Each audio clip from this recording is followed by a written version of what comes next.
my channel. Today I want to talk about something that quite a lot of you guys ask me, like you start training and then you stop seeing progress. So I thought I would make a video and kind of group some of the main like ways that you might not be seeing like progress in your fitness journey, and I'm doing it here in London. I've got a few meetings today and we've come to Planet Organic. I don't actually know what I've got on for lunch.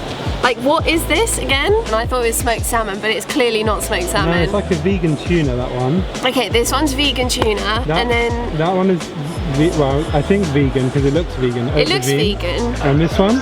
Let me taste. Is it beetroot? I just want to say beetroot. Ginger? Yeah. Let's just whack in an apple juice, because they always add in apple. You got it. There is. 3 out of 3. Every juice has apple juice in it. Okay, keep going. Orange? You got it. One more. What? There's literally one. I'm not joking. One more. Carrots. You got it.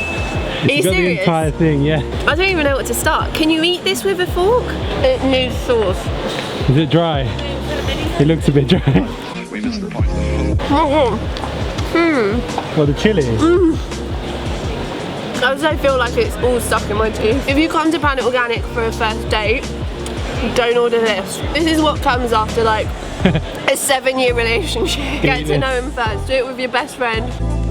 I'm curious about this one. That one is so nice. Is it? I like this. Vegan tuna. I want it so it tastes like tuna. Think of the ocean.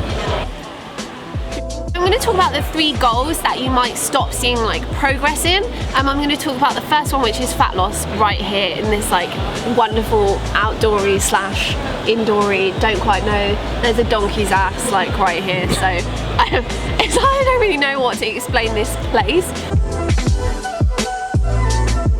I've experienced all of them myself, so I'm just going to go off like my own experiences and also things that I get asked about literally every single day. So in terms of like context, you start training, you start eating a little bit less, you've gone on a diet, whatever it might be, and you start seeing like results pretty quickly actually, and you're like, okay, cool, this makes sense, right? I'm eating less and I'm training more, so obviously that makes sense. And then after a while you keep doing it, and you don't see any changes, and sometimes you feel like actually maybe you've like put on a little bit of fat and you don't really understand because you're still like dieting, you're still training loads, and it doesn't really make any more sense, and then you feel like you've hit a plateau. So your body's really smart. It can think like beyond just like the calories in and out, like it adapts. It's called adaptive thermogenesis. As a whole, your metabolism just kind of decreases. It comes to a point where your body is like, okay, enough is enough.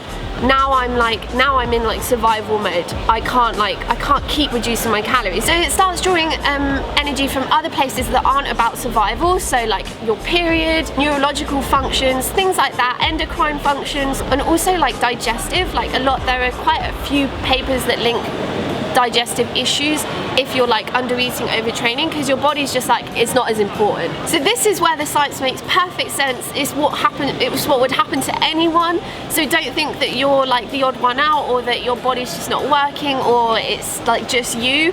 It's not. I mean, I've seen it happen to me. I've seen it happen to loads of people. But there are ways to kind of like overcome that and keep making progress. Again, this is like where I always recommend taking like more of a like lifestyle approach. For me, it was really important to start thinking of like, okay, how can I increase my metabolism? And the way to do that without increasing like the amount of fat that you put on is by increasing your muscle mass. I've spoken about this before, so I'm not going to go into it in too much detail, but by increasing your muscle mass, you increase your weight, you increase like metabolically active tissue, and therefore you will be burning more calories through rest, because you'll be heavier, through any physical activity that you do, because it's going to take more energy to kind of push whatever weight you're doing or whatever, through non-exercise activity thermogenesis, because again, like anything you do, because you weigh more, will expend more energy, and then again, because you're eating more calories, your thermic effect of food will go up. Increasing your muscle mass, hypertrophy training, strength training, resistance training, all really good stuff to kind of increase the muscle you have, so you look lean and more toned, and you can also lose fat in the process. Because you want to build that muscle, you also need to eat a little bit more, like over time start increasing your calories, so that you can build that muscle, and it takes time. It's not going to be like a straight line. definitely wasn't a straight line for me. You're gonna go up, you're gonna go down, sometimes you're gonna like just be like, what's happening to my body? But it's gonna happen over time. I'd say like 2 years, and that can be really disheartening for people to hear that, but it's worth so much more in the long run to like prioritize on your health than try and like achieve something that's kind of unachievable at this stage. So yeah, the under eating, overtraining is usually like 90% of the reason why someone will hit a plateau when they've come to me. But then other times it could be because they are trying to be too restricted with their food. So they've got this like idea of what's like really good for them, and then they want to stick to like the perfect macros, and then like any of us, I've been there myself, binge, like go all out, and that process of going all out massively offsets anything that you try to do during the week, for example. Usually like weekend seems to be like a big contrast in like food, and definitely was for me, so that can really offset your progress. In that case, it's a case of like just trying to be a little bit more kind to yourself, being a bit more flexible with your food choices, and in reality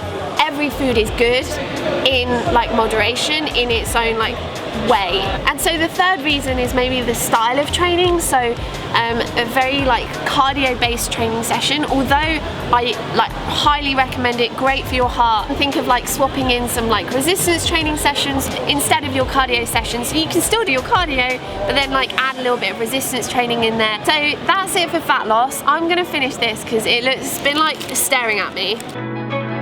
On point. Again, not one to have on a first date. These guys make such good donuts. I like the yuzu. I don't know if they've got these today. We've got beetroot and blood orange. Out of 10? Let me have another bite. An 8. So good. This one is actually my favourite. It's the yuzu. I'm gonna have the side with the most ice. The icing like melts in your mouth. Oh, don't be too slow with it. I want it. Is that half? That's like a quarter of a circle. That's yours now. Yeah. They say sharing is caring, but you don't share. These are like the main reasons why you might not be putting on muscle, and how you can like continue to put on muscle if you feel like you've hit a plateau. Again, like overtraining and under eating.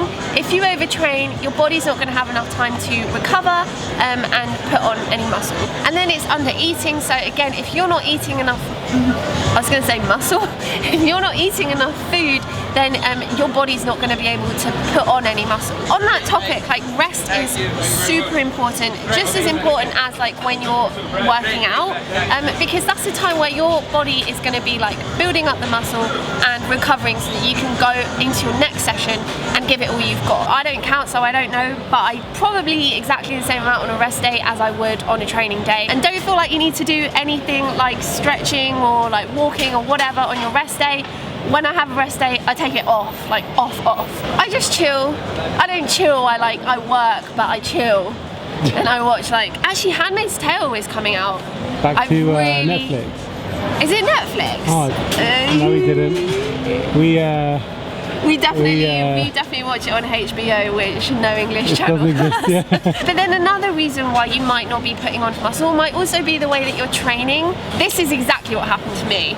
When I first started going to the gym, I didn't really know what I was doing. For me, in my head, I was like, as long as I'm using some weight, then I'm going to be putting on muscle. And to be fair, like you will to some extent, but it's not like the ideal scenario. 8 to 12 reps for 3 to 4 sets of each exercise is where you're going to get like optimum muscle building. And when you're picking that like weight, you want to be like 1 to 2 reps away from failure, and you're going to be like pulling all of the like grimaces that I do on my Instagram videos, which I always get comments about. I can't even fake doing like a smile when I work out.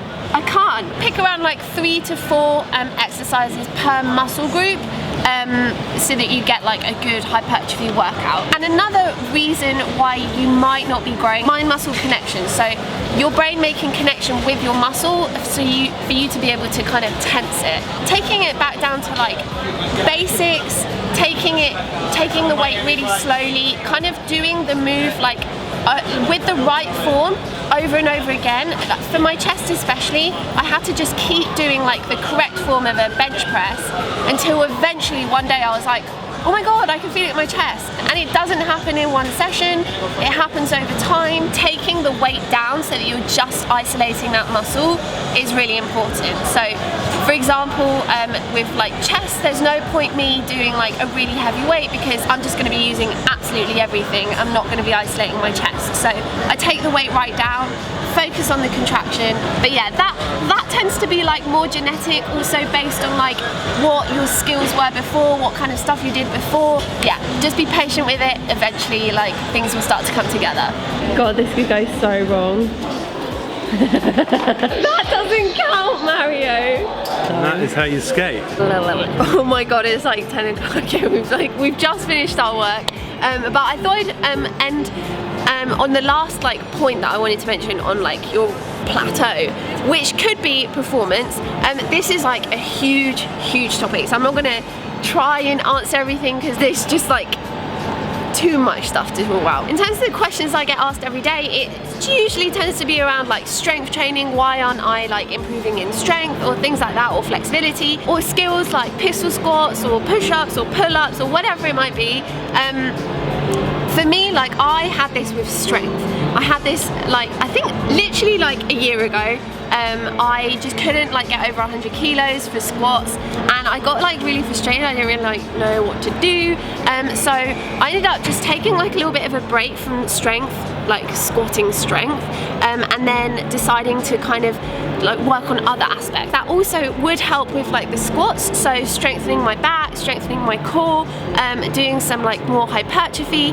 And then because I'd taken that break and I'd worked on other elements that could improve the squat, then like a month, maybe 2 months later, my squat like went up, and then I managed to hit like 110, and yeah, that was like really good. I was like really happy with that. And then in other like performance type things, I guess like flexibility, that I feel like other skills like that I feel like are better to do little and often. So like a little bit every day, like a backflip for example. For me, I wasn't training gymnastics enough, so when I went to my gymnastics class I would do like an hour of backflips, and because like the first 5 minutes were good, and then I would just keep training and I would just feel so tired by the end of it that I was just practicing bad form. So in those instances, like doing little and often can really help. I'm gonna end the video here. It's getting pretty late, but yeah, thank you guys so much for watching. Please hit the subscribe button if you want to see more videos, and I'll see you guys very soon. Love ya, bye.